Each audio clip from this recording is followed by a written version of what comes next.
Assalamu alaikum wa rahmatullahi wa barakatuh. Alhamdulillah, nahmiduhu wa nasta'inuhu wa nastaghfiruh. Wa na'udhu billahi min sharuri anfusina wa min sayyi'ati a'malina.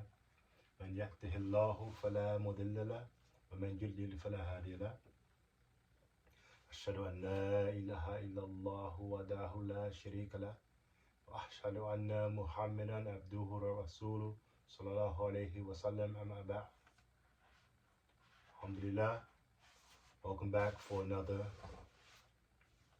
inshallah beneficial sitting, reading from the works of our noble scholar, noble Sheikh Dr. Muhammad ibn Umar Bazmul, the Salafi Methodology, its definition, distinct characteristics, and call towards rectification. May Allah reward the Sheikh tremendously for his putting forth his efforts, and everybody that had, something to do with the book, whether translating, editing, spreading it in a proper manner. May Allah reward them all with good, forgive them of their sins, and let this work, let this work weigh heavy on their scale of good deeds. Ameen. So in the last video, we spoke about the distinct characteristics of the Salafi methodology, and we listed 5 characteristics. And we went over the first one, which was their allegiance and disassociation. Al-wala wa al-bara. Revolves around following the way of the Messenger sallallahu alaihi wasallam. We mentioned some matters pertaining to that first characteristic.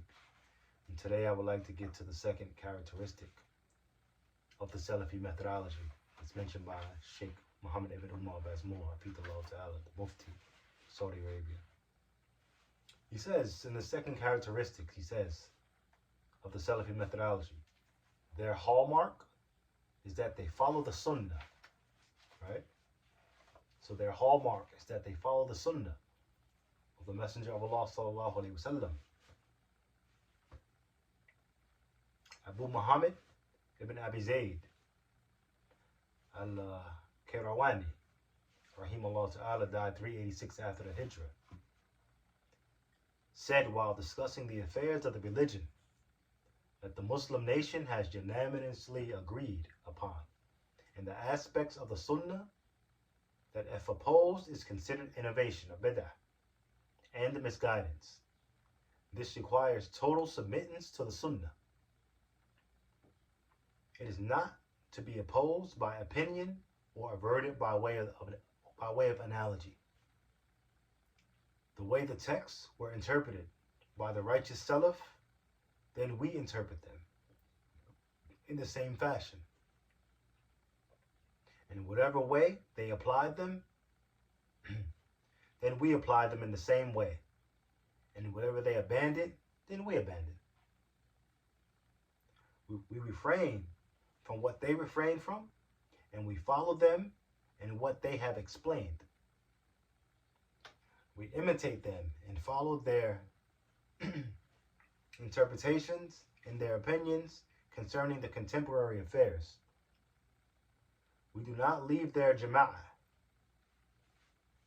meaning the opinions of Salaf, even in the areas which they differed or explained differently. All of what we have mentioned is the position of the people of the Sunnah and the Imams of the people of Fiqh and Hadith, as we have clarified. This is also the statement of Imam Malik. Let me just make one small point about the line that he said here. He said, we do not leave their jama'ah, the opinions of Salaf, even in the areas where they differ or explain differently. So just to clear that up, he's meaning like secondary issues, not issues of usul, because we don't want to give the Ikhwan Muslimun from the deviant sect of Ikhwan Muslimun any leeway here in misunderstanding the text here. Because they use, like we mentioned in another video, they used in their efforts, they use the saying that, saying the Sahaba differed. And they use this to support their claim as far as let us cooperate in what we agree on and let us excuse each other for what we disagree on. And they use that the Sahaba differed. And we have, if you go on SoundCloud, Salafi Publications, you can find a lecture where this is, given great detail and great time and effort was spent in refuting this here. But just so you know, briefly, the Sahaba never differed in matters of usul, in matters of, the fundamental principles. The Sahaba, the differing that, is mentioned is, for example, like, okay, Abu Huraira like apples, Umar like oranges. Yeah, it's different. But we're not talking about in matters of usul. The differing that we have from the Sahaba is that, dealing with the matter of the arsh and the water and the cloud and the pen, what was created first, right? Because if you think about the usul, which they unanimously agree on, is from the principles is the belief in it, the belief in the qalam, the belief in the pen, the belief in the arsh, the belief in Allah descending, and the belief that's the thing, the belief in it. It's no differing in that. The differing, or the difference is where what was created first, not a matter of usul. You see the difference? It's a secondary issue as far as what came first. It's not a matter of belief in it. It's a matter of what came first. So it's not a difference in any of the foundational principles of the religion. But like I said, we'll get to that at another time. Inshallah, I just wanted to clarify that point here, so we can't, give Ahlul Bidah any leeway with that, because a lot of the students of knowledge explained it, the scholars explained it, and we have, in great detail, clarifying the principle where the Qur'an used and say Sahaba differ to support their slogan, right? So let us continue. Abu Abdullah Muhammad ibn Abdullah ibn al Zamanain, I hope I'm pronouncing that right, inshallah, died 399 after the Hijrah, rahimahullah. He said, "No, may Allah have mercy upon you, that the Sunnah is the proof that explains the Quran, and it is not understood through the use of analogy, nor is it grasped by the intellects. It is only through following the Imams in the way of the main body of the Muslim nation. Allah Azza wa Jalla has mentioned a people and praised them when He subhanahu wa ta'ala said in Surah Umar, He said, so give glad tidings to my servants, those who listen to speech and follow the best of it. They are the ones Allah has guided, and they are the people of understanding. And He commanded His servants in His statement in the Quran in Surah Al-An'am. And He says in the famous ayat here, and certainly this is my straight path, so follow it, and do not follow the other paths, for they will divert you from His way. This is what He has instructed you, so that you may become righteous. Tattakun, la'allakum tattakun. Abu al-Muzaffir as-Samani, Imam as-Samani, rahimahullah ta'ala, he said, we have been commanded to follow, and we have been encouraged with this. We have been forbidden from innovating, and severely warned against such behavior. The hallmark of the people of the Sunnah is their adherence to the pious predecessors, the Salaf as-Salih, and their abandonment of everything that constitutes an innovation, or a matter from the religion that appears without precedent. Likewise, the guardian of the Sunnah, the one known as the guardian of the Sunnah, Abu al-Qasim Ismail ibn Muhammad al-Asbahani, rahimahullah ta'ala, died 535 after the Hijrah. Rahimahullah, he said, "It is befitting that a man is cautious of newly invented matters, as every newly invented matter of the religion is an innovation, a bid'ah. The Sunnah involves believing in the narrations of the Messenger of Allah sallallahu alaihi wasallam and the abandonment of opposing them with contentious arguments like how and why. Rhetoric and argumentation in affairs of the religion and pointless debate is considered a newly invented affair, and it can sow the seeds of doubt in the hearts and prevent them from recognizing that which is true and correct." He says, "And true knowledge is not demonstrated by the amount of narrations that are transmitted. Rather, true knowledge involves following and practical application." Good point. Great point. He said, "A person should follow the companions and their students, even though they possess a limited amount of knowledge." He says, "Whoever opposes the companions and their students, the tabi'een, is misguided even if they possess a vast amount of knowledge." And he went on to say, "This is because the affair of the religion has been clarified for the people. So it is upon us to follow, since the religion has come solely from Allah Ta'ala, and it is not to be subjected to the intellects of men in their opinions." Sheikh is going in right here, man. He's telling us what is going on. The Messenger of Allah sallallahu alaihi wasallam has clarified the Sunnah to his nation and explained it to his companions. Radiyallahu anhum. So whoever opposes the companions of the Messenger of Allah sallallahu alaihi wasallam in any affair from the religion has certainly gone astray. Is this not the words of the truth of a person of the Sunnah, or what?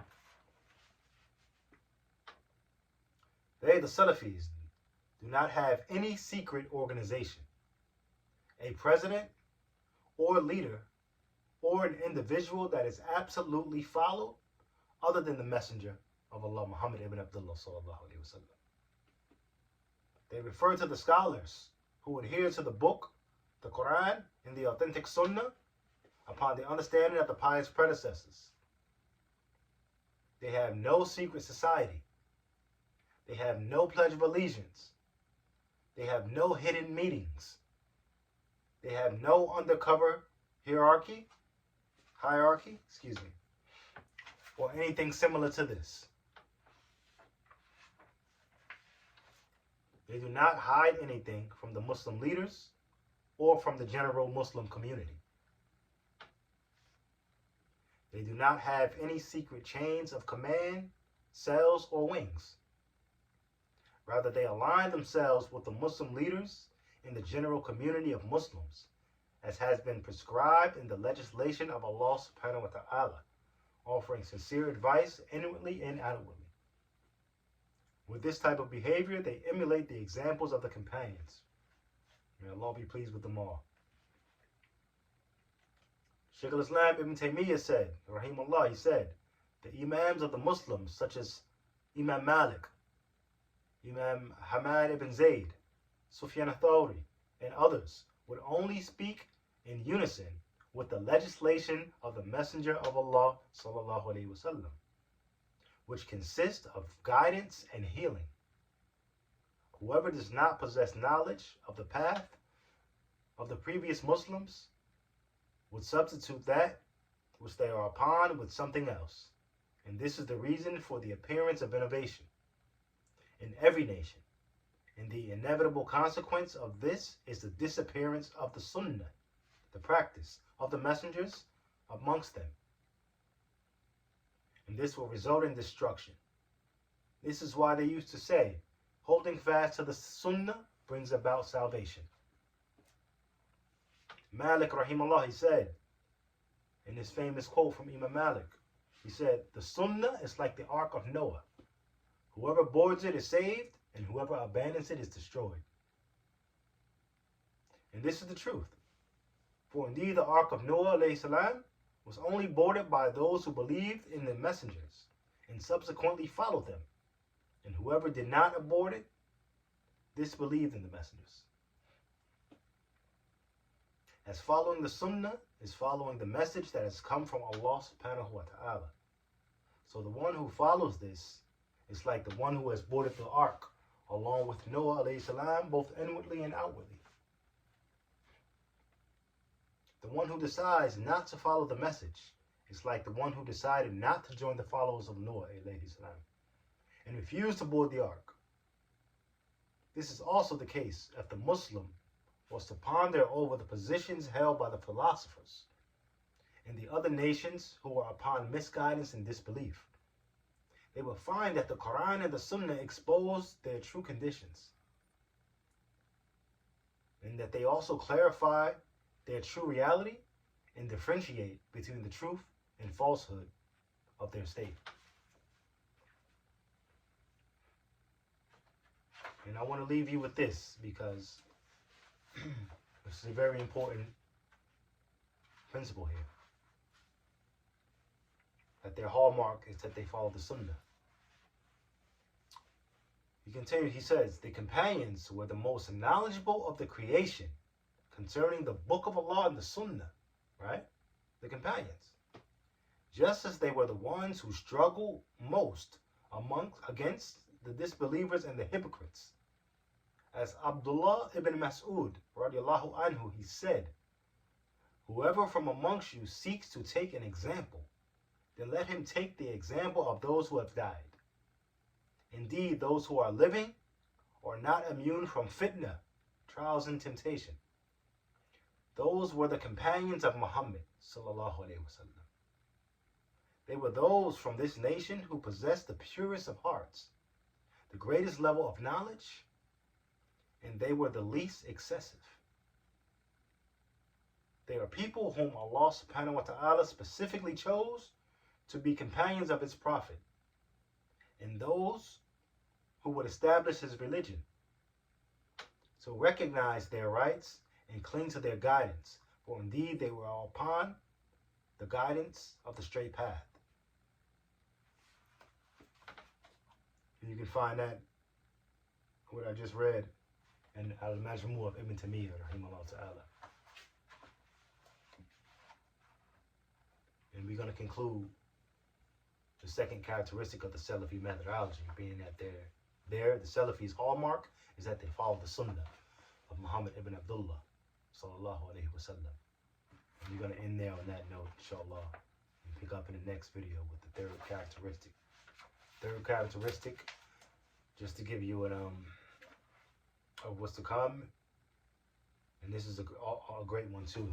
Here, the third characteristic of the Salafi methodology is they are upon moderation in all of the affairs. And we'll get to that, inshallah, in the next one.